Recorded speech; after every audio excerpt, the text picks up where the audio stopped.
ನಿಮ್ಮ dog ball ಎಸೆದ ಮೇಲೆ ಬಾಲ್ನ ತಗೊಂಡು ಬೇರೆ ಕಡೆ ಹೋಗೋದು ಅಥವಾ ಬಾಲ್ನ ಎತ್ಕೊಂಡು ಸ್ಟಾಪ್ ಮಾಡ್ಕೊಂಡು ಏನು ಮಾಡೋದಂತ ಗೊತ್ತಾಗ್ದಿರ ನಿಂತ್ಕೊಂಡಿದ್ಯಾ? ದಯವಿಟ್ಟು ಈ ವಿಡಿಯೋ ನೋಡಿ. ಹಲೋ ಫ್ರೆಂಡ್ಸ್, ಇದು ಸ್ಕಾರ್ಲೆಟ್ಟು. ಸೊ ಸ್ಕಾರ್ಲೆಟ್ಗೆ 6.5 ಮಂತ್ಸ್ ಆಗಿದೆ, ಗೋಲ್ಡನ್ ರೆಟ್ರೀವರು. ಸೊ ಸ್ಕಾರ್ಲೆಟ್ಗೆ ಇವತ್ತು ನಾವು ಫೆಚ್ ಆ್ಯಂಡ್ ಡ್ರಾಪ್ ಕಲಿಸ್ಬೇಕು. ಸೊ ಬಾಲ್ ಹಾಕಿದ್ರೆ ತಗೊಂಡು ಬರ್ತಾಳೆ, ಬಟ್ ಆದರೆ ಡ್ರಾಪ್ ಮಾಡಲ್ಲ. So that's what will be teaching today. So ಆಗ್ತಾಯಿದ್ದೀನಿ, ನೋಡ್ಕೊಳ್ಳಿ. ಫೆಚ್ ಹೋಗ್ತಾಳೆ. ಸೊ ಫ್ರೆಂಡ್ಸ್, ನಾನು ಇವಾಗ ಏನು ಮಾಡ್ತಾಯಿದ್ದೀನಿ, ಟ್ರೀಟ್ ಇದೆ ನನ್ನ ಹತ್ರ. ಸೊ ಟ್ರೀಟ್ನ ಲೋವರ್ ಪೊಸಿಷನಲ್ಲಿ ಕುತ್ಕೊಳುವಾಗ ಯಾವಾಗಲೂ ನಾವು ವಾಪಸ್ ಬರುತ್ತೆ, ಮತ್ತು ಅದೇ ಥರ ಬಾಲ್ನ ಬಿಡ್ತೇವೆ. ಸೊ ಮತ್ತೊಮ್ಮೆ ಬಾಲ್ ಬಿಡಿಸ್ತೀನಿ ನೋಡಿ. ಡ್ರಾಪ್. Very good. ನಿಮ್ಮ ಡಾಗ್ ಬಾಲ್ ಬಿಡೋವಾಗ ನೀವು ಅದನ್ನ ಡ್ರಾಪ್ ಅಂತ ಹೇಳಬೇಕು. ಆ್ಯಂಡ್ ನೀವು ಬಾಲ್ ಹಾಕೋವಾಗ ಅದನ್ನ ಫೆಚ್ ಅಂತ ನೇಮ್ ಮಾಡಿ.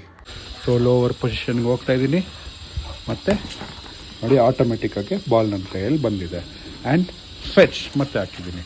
ಓಕೆನಾ? ಸೊ ಈ ರೀತಿ ನೀವು ಟ್ರೈನ್ ಮಾಡ್ಕೊತಾ ಇದ್ದರೆ ನಿಮಗೆ ಫೆಚ್ ಆ್ಯಂಡ್ ಡ್ರಾಪು ತುಂಬಾ ಈಸಿಯಾಗಿರುತ್ತೆ.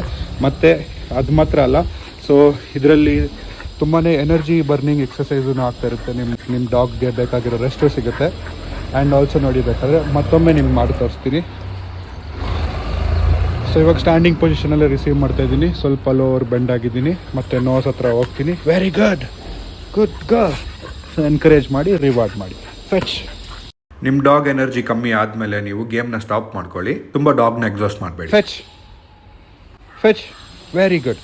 ಸೊ ಅದಕ್ಕೆ ಇಂಟ್ರಡ್ಯೂಸ್ ಮಾಡುವಾಗ ವರ್ಡ್ನು ತುಂಬಾ ಇಂಪಾರ್ಟೆಂಟ್ ಆಗ್ತಾ ಇರುತ್ತೆ. ವೆರಿ ಗುಡ್, ಗುಡ್ ಗಾ. ಫೆಚ್ ನೋಡಿ. So C is continuously playing ನಾವು, ಬಿಕಾಸ್ ಅವಳಿಗೆ ರಿವಾರ್ಡು ಸಿಗ್ತಾ ಇದೆ. ನಿಮ್ಗೇನಾದರೂ ಡೌಟ್ಸ್ ಇದ್ದರೆ ಕಮೆಂಟ್ ಸೆಕ್ಷನಲ್ಲಿ ಕಮೆಂಟ್ ಮಾಡಿ, ಮತ್ತು ಚಾನಲ್ಗೆ ಸಬ್ಸ್ಕ್ರೈಬ್ ಆಗಿ. ಫೆಚ್ ಆ್ಯಂಡ್ ಡ್ರಾಪ್ ಆಡಿದ್ಮೇಲೆ ಡಾಗ್ ಎನರ್ಜಿ ನೋಡಿ ತುಂಬಾ ಕಮ್ಮಿ ಆಗಿದೆ. ಆ್ಯಂಡ್ ಸೊ ಇವಾಗ ಡಾಗ್ ಬೇಕಾಗಿರೋ ಟೈಮ್ ಡಾಗ್ ಹತ್ಕೊಂಡಿರುತ್ತೆ. ಸಪೋಸ್ ನೀವು ವರ್ಕ್ ಫ್ರಮ್ ಹೋಮ್ ಮಾಡ್ತಾಯಿದ್ದೀರಾ, ಸೊ ನಿಮ್ಮ ಡಾಗ್ನ ಮೇಂಟೈನ್ ಮಾಡೋಕ್ಕಾಗ್ತಿಲ್ಲ ಅಂದರೆ fetch and drop one of the best activity. ನಿಮ್ಮ ಡಾಗ್ಗೆ ಕೂತಿದ್ದ ಕಡೆನೇ ನೀವು ಮಾಡಿಸ್ಬೋದು.